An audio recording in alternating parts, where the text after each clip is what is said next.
But theory of evolution in general is, as you know, the controversial topic. We hear about it usually in newspapers. So here is Time magazine cover, which is Evolution Wars. Now, this is not about the Islamic world. This is not about the Muslims. This is what's going on in the US. So over the period of time, especially in the last couple of decades, creationism, the idea that most of the life forms have been created as is, has been actually spreading around the world. And those kind of debates are taking place, but a lot of those particular ideas are coming out of the context of the US. In particular, debates that took place, actually started in the early 1920s with the evangelical movement.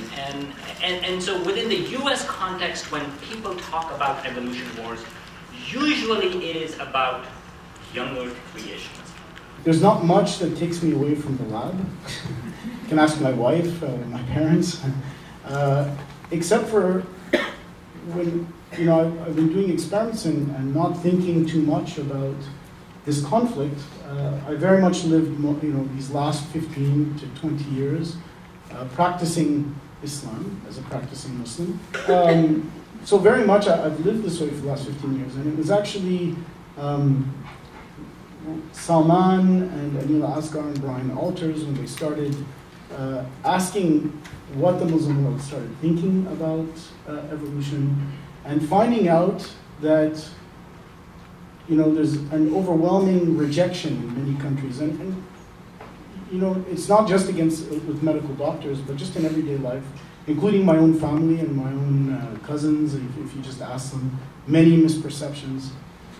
And so what brought me kind of into action and started to talk about these issues is that for a long time, even independently, I started to put two and two together. Like for a long time, a lot of, originally my family's from Egypt, and many of the Muslim countries and Arab countries are technological consumers.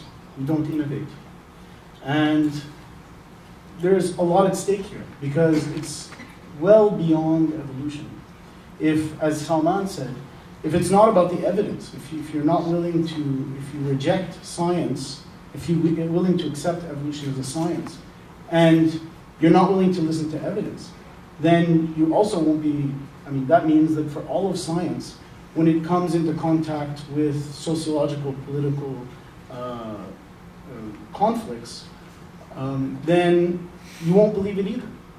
And so there's a lot at stake here for the evidence of science and how we teach it and how we accept it. And then it goes on to a broader scale.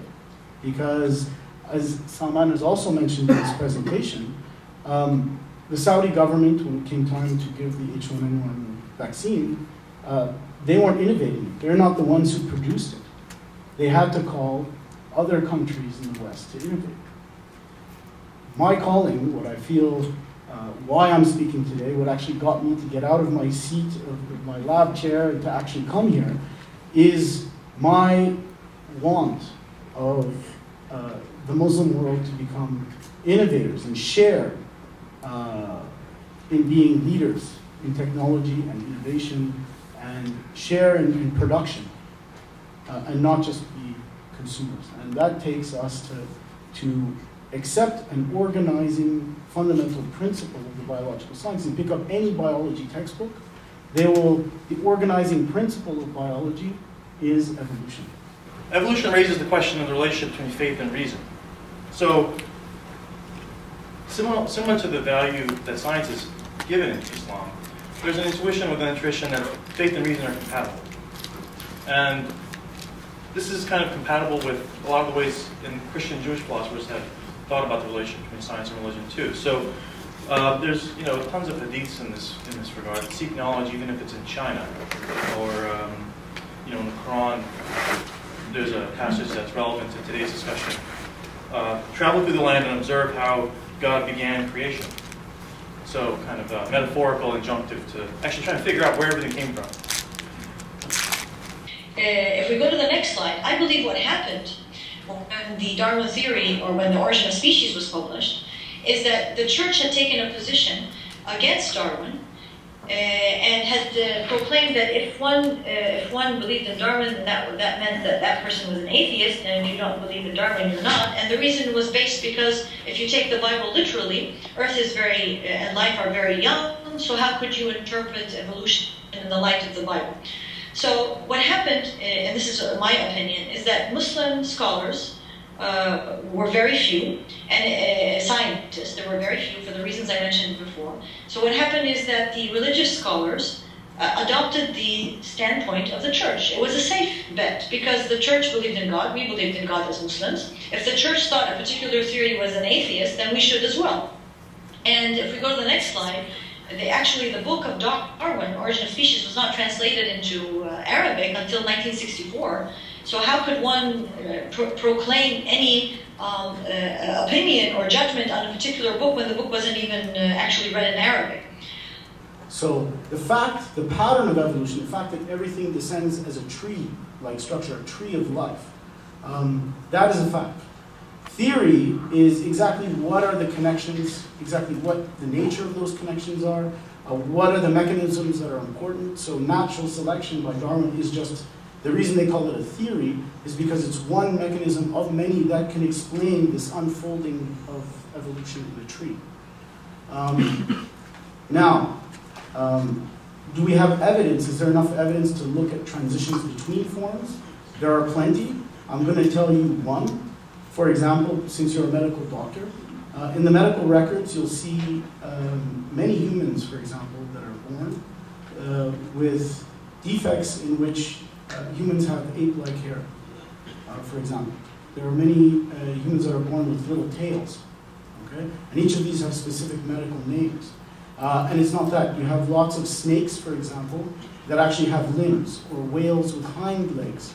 There are many mutations that occur that reflect ancestral states, that are there in the genome, that reflect this connection of life.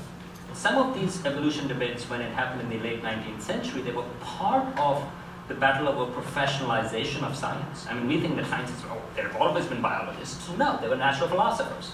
Or they were natural historians, actually. A lot of biologists would fall into natural historians. So there was professionalization happening, and that was the question of who has the authority to interpret. And I think that kind of debates are now coming up in the Muslim world, where the education levels are higher. Mass education is common. Now people are figuring out, okay, so when it comes down to issues of science, who gets to interpret? About the separation of science and religion, of evolution and religion, I think I have a different conception a little bit than Dr. Dajani has, and you know, to say this, there's no experiment in science that can prove the existence of Allah. And you know, while many then would say, Richard Dawkins would then come back and say, who wrote, you know, they would come back and say, well, then you shouldn't believe in anything you can't test. Right? But then, of course, you know, there's so much we don't know. This is, as me as a scientist working for 20 years, I've spent my life working on these very specific problems, and yet each thing I uncover unleashes huge cascades of knowledge that I don't know. And so the idea is, I think it would be very pretentious to believe that everything is knowable and that we know enough right now to make particular decisions. On the other hand, I really don't think, so that kind of brings religion outside of science. Stephen Jay Gould, a very famous evolutionary biologist, has proposed to keep them completely separate.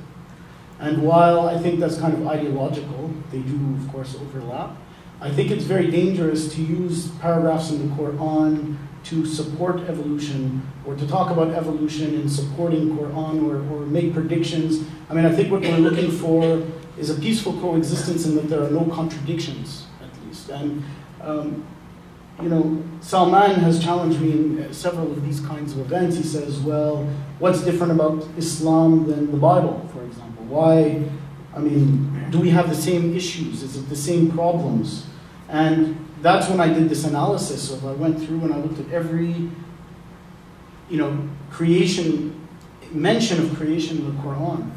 And I came to the conclusion, I'm not a scholar but just my own personal conclusion is that there were so many, like I said, so many different sources of creation, with even a mention of like arranging those sources in some kind of stage-like way, that at least convinced me enough that it wasn't like just a simultaneous event, that these things happened in stages. Consistency, right, with no potential relation between them. So I agree, just as long as there's consistency, that's what we can, or no contradiction, that's what we can be happy with. And they should go on in completely different spheres because they answer two completely different things. God can be the ultimate cause of nature, but science is the practice of figuring out how the creation works. And if you keep that in mind, then Muslim scientists should have an interest in understanding the creation. Also, given the things I mentioned about the imperatives for knowledge and learning, there's also a risk of treating the Quran as though it's a scientific document. I mean, what if it has a statement or a claim that turns out to be wrong?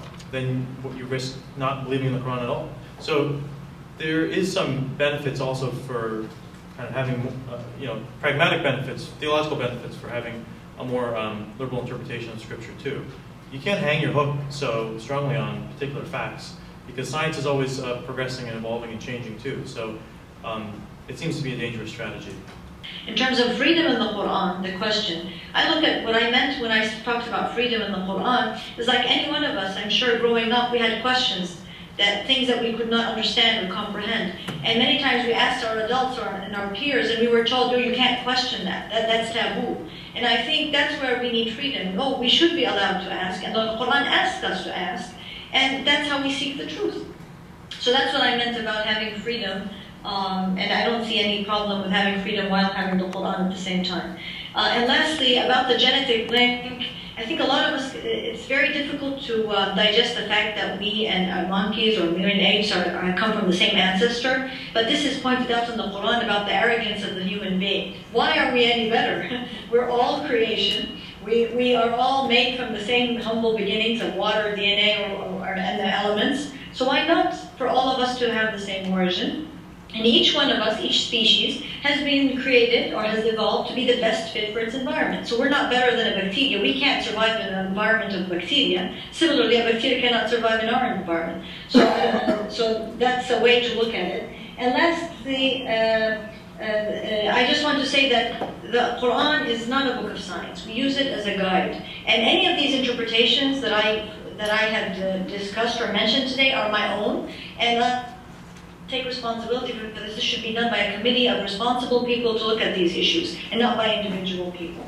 And Allahu A'lam, God knows best. Thank you very much.